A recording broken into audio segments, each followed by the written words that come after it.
Boa noite, pessoal.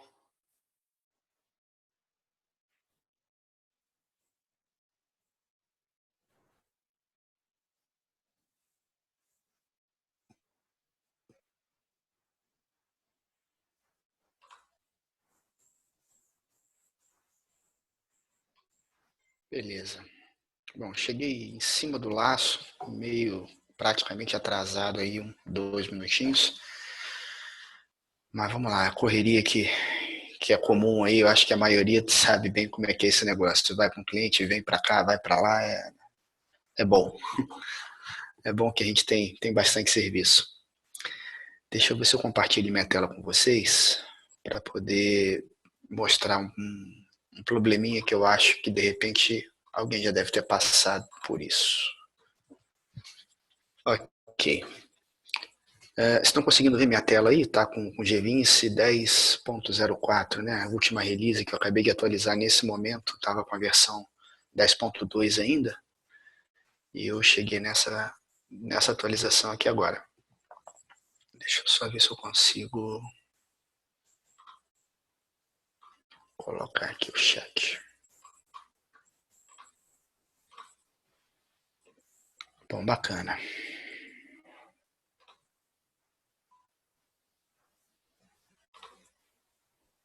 Pessoal, eu conversei com o Jorge mais cedo hoje. Eu não estou tendo um tempo bacana para conseguir preparar material para a gente poder estar apresentando, tá? Então vocês me desculpem de estar sendo assim meio corrido, meio em cima da hora, mas é o tempo que eu tenho disponível para a gente poder trocar uma ideia e eu peço mesmo que vocês me ajudem e me auxiliem se a gente estiver aqui montando esse conteúdo no decorrer do tempo, tá? Eu havia conversado com o Jorge mais cedo e nós tínhamos aí uns três assuntos para a gente conversar nessa noite.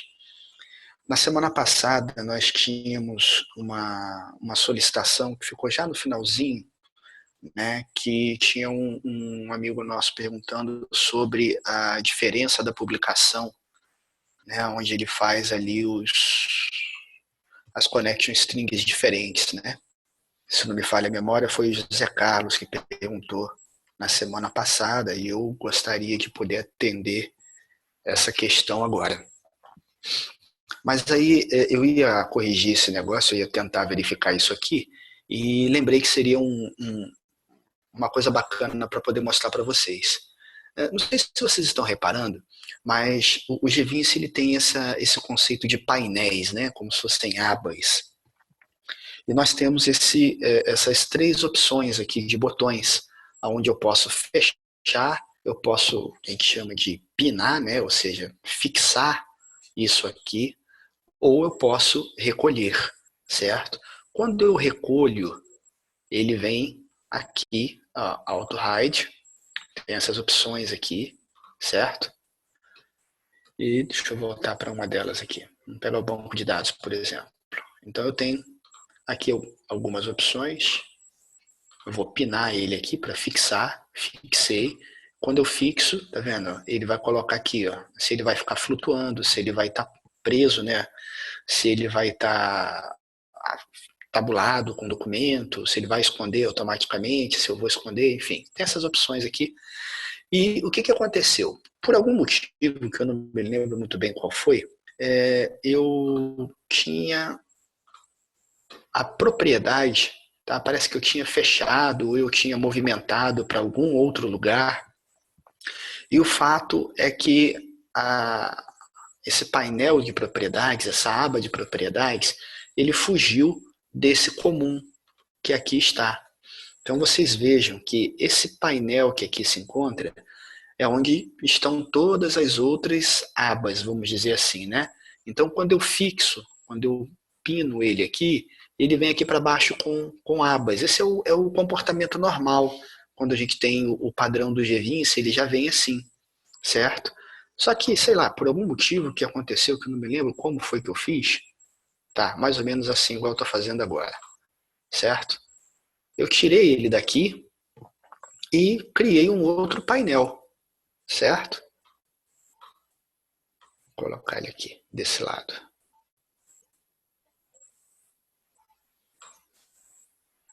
Então você pode colocar ele para lá, para cá, enfim, tem algumas coisas aqui que dá para fazer. Porém, o que acontece? Eu não consegui ainda colocar esse danado dessa propriedade de volta dentro desse contexto. Então, o que eu fiz? Até agora, uma besteira, né? Por quê? Porque ele ficou ocupando muito espaço da minha área. Eu estou mostrando para vocês um monitor com Full HD, ou seja, com uma área de resolução de 1920, um 080, que é uma, digamos assim, uma área confortável de trabalho. Mas a maioria, né, das resoluções, elas estão ainda em um 366. Então, quando a gente fala de uma resolução 366, a área de trabalho do GVINCE já fica escassa. Imagina se eu tiver um painel a mais aqui ocupando espaço. Normalmente, você teria a condição de movimentar ele para lá e para cá, mas eu confesso a vocês que tem tanto tempo que eu não mexo com isso que eu não sei muito bem como é que faz isso. Então, a gente tem uma outra opção, que é a seguinte. Aqui em opções, restaurar o layout. Quando eu clico para restaurar o layout, ele vai fazer com que todo mundo volte ao padrão normal do layout do GVINCE. Tá?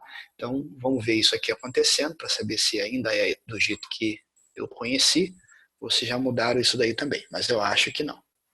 Então vamos lá. Muito bacana, ele fechou o GVINCE e não abriu ainda, ou seja, vamos abrir o GVINCE de novo para saber se ele fez o caminho correto de restaurar o layout. Deixa eu voltar para a minha pauta rapidamente. Pessoal, vocês estão me ouvindo? Está todo mundo muito quieto aí? Lembrando que isso aqui é uma conversa, tá? É um bate-papo, troca de experiências. Não é para eu ficar falando o tempo todo sozinho, não, hein, pessoal? Tô ouvindo.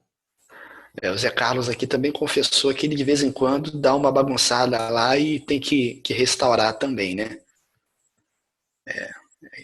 Até que eu não tenho tido muito problema com isso, não, mas também, sei lá, não sei o que foi que eu fiz que eu tirei ele do lugar. Então, tá carregando aqui novamente. Eu já estou carregando, tá, a solução, aquela solução do ERP 2.0. Eu peço desculpa a vocês, eu não tive condições de acompanhar a reunião que teve hoje de tarde. Então, hoje à tarde teve acredito eu, que teve uma reunião já traçando objetivos aí, alguma coisa sobre o ERP 3.0. Se alguém tiver participado e puder fazer algum comentário breve, eu confesso a vocês que ainda estou curioso para saber o que aconteceu, que não deu tempo de ver ainda, tá? Mas a solução que eu tenho aqui, que eu dei uma olhadinha, é a solução 2.0, né? E eu pretendo depois mostrar essa solução para vocês aí um pouco mais para frente. Eu vou aproveitar essa solução que está carregando para já abordar aquela questão da geração, de compilação, que foi a dúvida que o Zé Carlos colocou semana passada, tá, pessoal? Um outro ponto também, uma outra dúvida que eu pretendo conversar com vocês hoje é sobre a questão de publicar, né, um banco de dados já populado, ou seja, subir um banco de dados que já esteja preenchido, né, que já tenha dados e tudo mais. Então, são os assuntos que eu pretendo conversar com vocês hoje. Vocês vão observar aí que a minha máquina está um pouquinho lenta, né? Está um pouco agarrada. Eu já encomendei, vou ter que colocar um SSD nessa máquina. Queira ou não, a software vão evoluindo, vão exigindo mais do hardware, né? Um vai puxando o outro, né?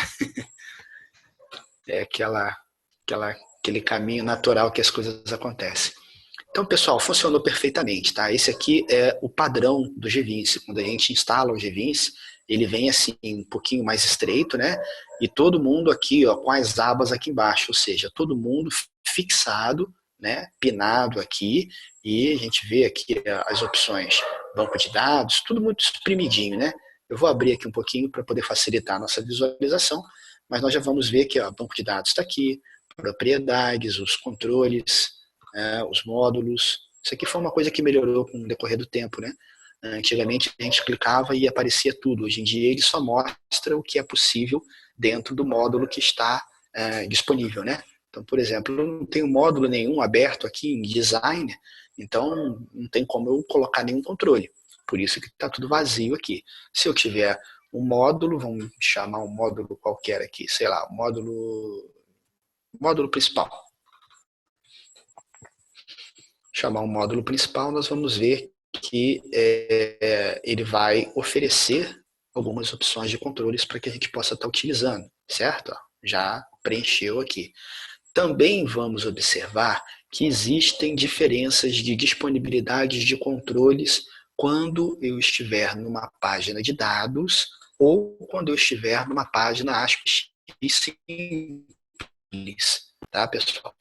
Lembra que eu comentei certa vez que a página ASP simples, a grande diferença entre uma e outra é que ela não tem a camada de acesso a dados, que é aquela aba C# Provider, né, que a gente vê aqui. Então, olha só, página de dados, né, eu tenho aqui a aba C# Provider, porque, como eu já comentei com vocês em momentos anteriores, quando ele gera isso lá, os fontes, a gente vai ver pelo Visual Studio, a gente pode observar muito claramente que nós temos 3 arquivos sendo gerados quando o módulo é um módulo de dados.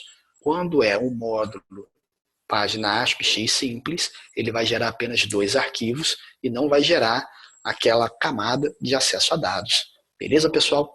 Então, observem aqui bem claramente o seguinte.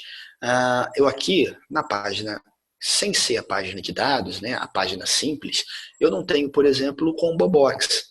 Tá vendo? Ele não aparece para mim. O Combo Box ele é um controle especificamente de acesso a dados. Então, para que eu possa ter um Combo Box, eu tenho que estar posicionando dentro de uma página de acesso a dados. Isso no começo me causou uma certa estranheza, né, e um certo problema, entre aspas, para a gente poder contornar. Porque quando a gente tem aquela tela do processo predefinido, não sei se todo mundo lembra como é que é o processo predefinido, mas quando a gente coloca um processo predefinido, aqui tem um deles, a tela do processo predefinido não tem dados, né, ou seja, ela não tem a aba do provider, ela não faz acesso a dados. Consequentemente, eu não consigo, no desenho de um processo predefinido, colocar um combo box, né? Ele não vai funcionar. Então, é uma coisa que eu fazia, né? Normalmente, eu colocava uma página de dados com filtro inválido, ou seja, simplesmente para ele poder ter o acesso à camada de dados, e a partir dali eu montava a tela e fazia um botão de chamada para o processo predefinido. Era uma maneira de contornar. Uma outra forma também é você preencher as informações, pegar as informações via código manual. E aí, cada caso é um caso, cada necessidade, a gente vai fazendo de forma diferente. Então vamos lá, deixa eu ver agora se o Zé Carlos. O Zé Carlos está aí, né? Tá presente. Deixa eu ver aqui. Beleza. Então, o Zé Carlos tinha me pedido semana passada para poder entender um pouco sobre a questão da geração e o que significa essas opções aqui em cima. Tá vendo? Então, quando a gente está na definição do banco de dados, deixa eu puxar um pouquinho mais para cá para facilitar, certo? Definição do banco de dados, ele vai ter aqui essas 3 opções, L, H e P. Ambiente de produção, ambiente de homologação e ambiente local, certo? É aquele que você vai estar fazendo a sua geração, o seu teste, o desenvolvimento, vamos assim dizer. Confesso a vocês que isso daí é uma coisa onde você, na verdade, vai ter a grande diferença dentro do Connection String. Por quê? Normalmente é mais usado em projetos maiores, né? Em projetos pequenos isso não acontece muito. Mas a grande diferença que nós vamos ter aqui é que nós vamos ter a condição de definir 3 bancos diferentes. Ou seja, eu posso ter o mesmo banco, tá, em 3 instâncias distintas, vamos assim dizer, do SQL, tá, ou em 3 servidores diferentes. Vamos supor o seguinte cenário. Eu estou desenvolvendo aqui na minha máquina, eu tenho o SQL local, que é o SQL que eu trabalho com o próprio GVince, certo? Então, eu estou desenvolvendo, eu tenho esse banco ERP203 aqui, lá na minha máquina local. Tudo bem até aí? Legal, faço os meus testes a nível de desenvolvimento. Todo mundo sabe que o banco de dados, quando a gente está desenvolvendo, fica uma bagunça, né? Porque a gente começa a fazer um teste, aí o processo fica pelo meio do caminho, e aí você tem uma informação que já deveria constar na outra tabela, mas a gente interrompe, então acaba não sendo um banco de dados muito confiável para você testar a aplicação, certo? Então, em aplicações maiores, nós temos a possibilidade de criar um ambiente que seja um ambiente de homologação. Então, pensemos assim, eu já tenho um sistema que está no ar, ele está funcionando, e eu não posso simplesmente ir lá e fazer uma alteração naquela tabela, porque a versão que está funcionando hoje, que está no ar, é uma versão que não vai utilizar ou não comporta aquele campo dentro daquela tabela, certo? Na minha máquina de desenvolvimento, eu posso fazer alteração no banco que não vai atrapalhar aquele banco de produção, porque são locais distintos. Eu estou desenvolvendo localmente e aquele SQL server que está atendendo aquele site que está publicado, né, o sistema que está publicado, muito provavelmente ele está lá na web. No meu caso, normalmente fica no 001 host mesmo. Então eu já tenho lá o servidor de aplicações e o servidor de banco de dados. Ambos ficam, né, no mesmo local e está lá rodando. Então eu não preciso me preocupar com ele. Porém, eu vou fazer uma alteração no banco de dados. Então, eu vou precisar rodar um adapta, eu vou precisar fazer um tratamento diferente de uma informação, certo? Eu faço isso primeiro no meu ambiente de desenvolvimento. E aí eu crio um segundo ambiente que seria parecido com o ambiente de produção, mas que será o ambiente de homologação. Tá? Então eu vou lá no 001 hosting, copio aquele banco de produção, faço um backup dele e coloco nesse ambiente de testes, que vai ser o meu ambiente de homologação. Tá? Por que isso? Eu não poderia fazer isso direto no meu banco aqui, local? Até poderia. Só que para aplicações maiores, nós vamos ter o quê? Uma equipe, talvez, ou uma equipe do próprio cliente, que vá fazer esses testes num ambiente que não vai ainda, digamos assim, atrapalhar o ambiente de produção. Porque pode ser que dê alguma coisa errada, que não atenda exatamente o que o cliente queria, e aí tenha a necessidade de fazer algum ajuste. Tá? Então, o ambiente de homologação ele serve para isso, para testar uma nova release com os dados mais próximos do que estão na produção, sem interferir no ambiente de produção. Pessoal, dei essa volta toda, tá? Só para poder vocês entenderem os cenários que são aplicáveis para essas três situações. Beleza? Significa que obrigatoriamente eu tenho que passar por essas etapas? Não. Tá? Se o projeto for pequeno, se o cliente for pequeno, se não tiver uma equipe de homologação, muitas das vezes a gente desenvolve e já manda para a produção e depois dá o problema, a gente tem que correr para poder fazer em cima da hora, né? Principalmente em empresas pequenas, né? Desenvolvedores individuais, isso daí é mais comum. Mas esse cenário, né, que eu apresentei para vocês é o que se apresenta como sendo o cenário ideal, né? Onde nós temos realmente condições de fazer todo um teste, de fazer toda uma homologação antes de colocar efetivamente para a produção.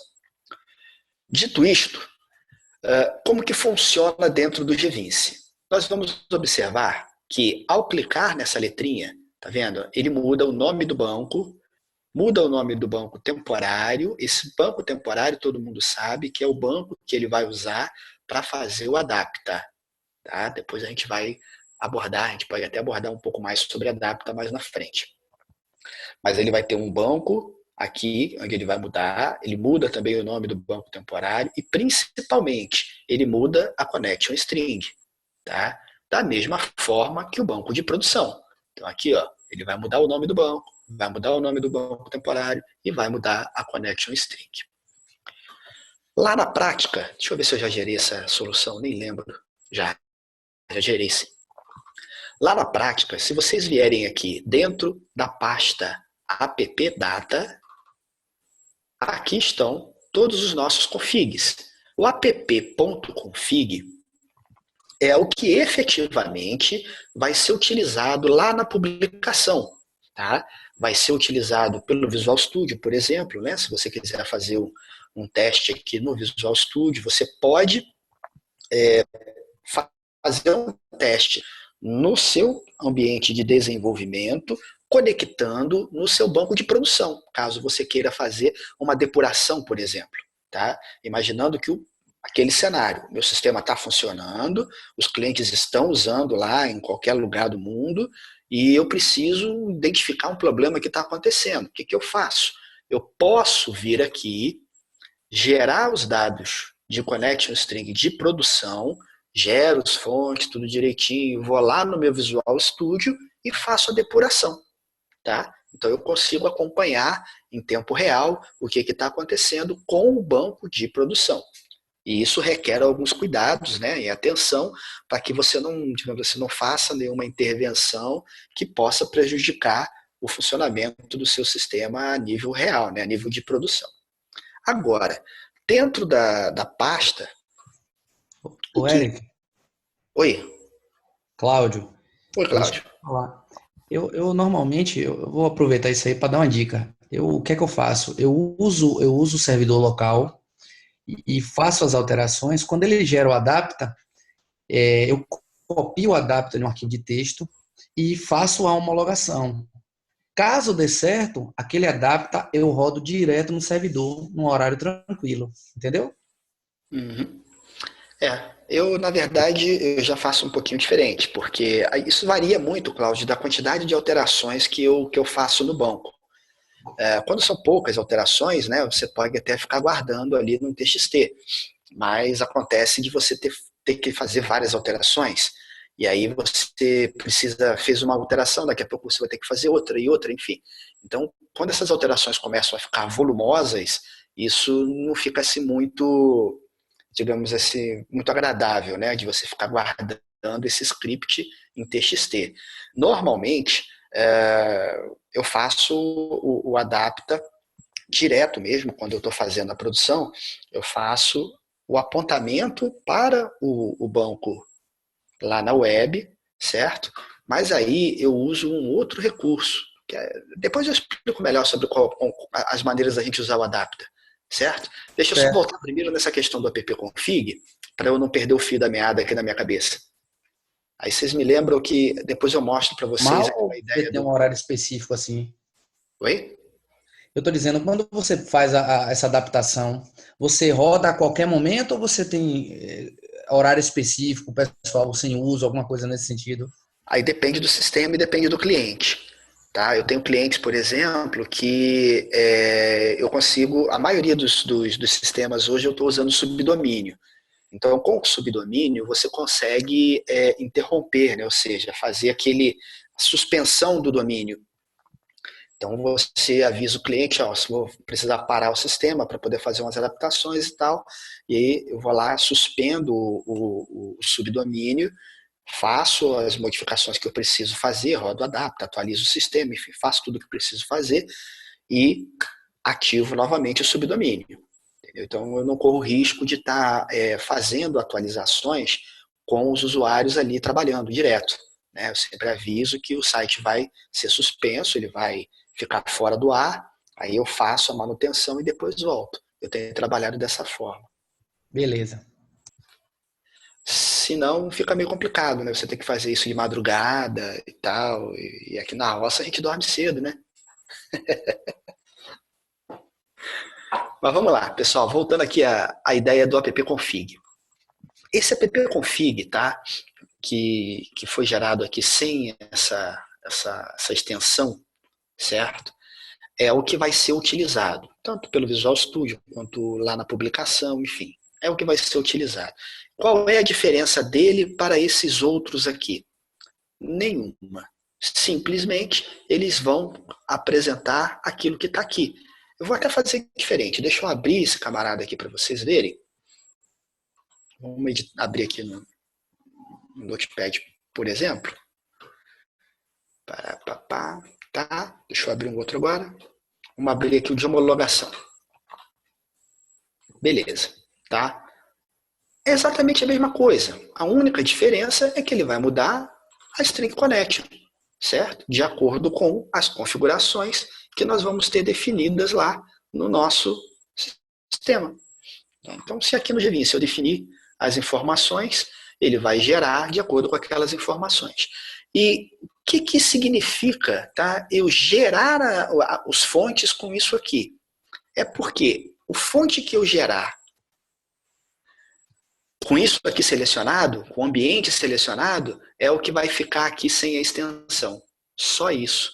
Mas se por acaso, eu quero fazer um teste agora no de homologação, eu posso vir aqui no próprio arquivo, renomeio esse appconfig para o appconfig, sei lá, vamos colocar aqui old. Agora eu quero que o de homologação, vamos pegar aqui, eu quero que o de homologação seja o que vai fazer o teste. Eu venho aqui, apago esse camarada e pronto. Eu não preciso gerar os fontes todos novamente, fazer todo aquele trabalho só para poder trocar de ambiente, certo? Se eu já tenho isso aqui definido, eu simplesmente renomeio esses arquivos.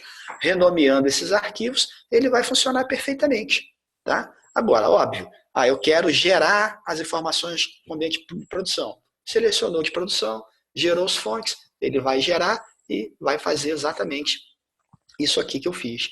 Ele vai definir o appconfig de acordo com o ambiente selecionado aqui. Beleza? José Carlos, era isso que você precisava conseguir atender sua dúvida ou está faltando mais alguma coisa? Me ajuda aí.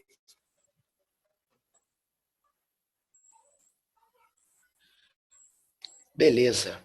Então, era isso aí que a gente precisava. Pessoal, alguém ficou com mais alguma dúvida sobre o funcionamento da questão dos ambientes, dessa questão do que gera e do que não gera, ou a gente pode passar para outro assunto?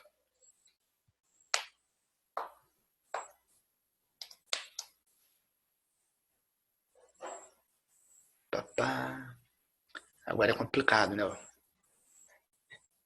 Tem aquele detalhe, quem cala consente, todo mundo concorda, vamos mudar de assunto.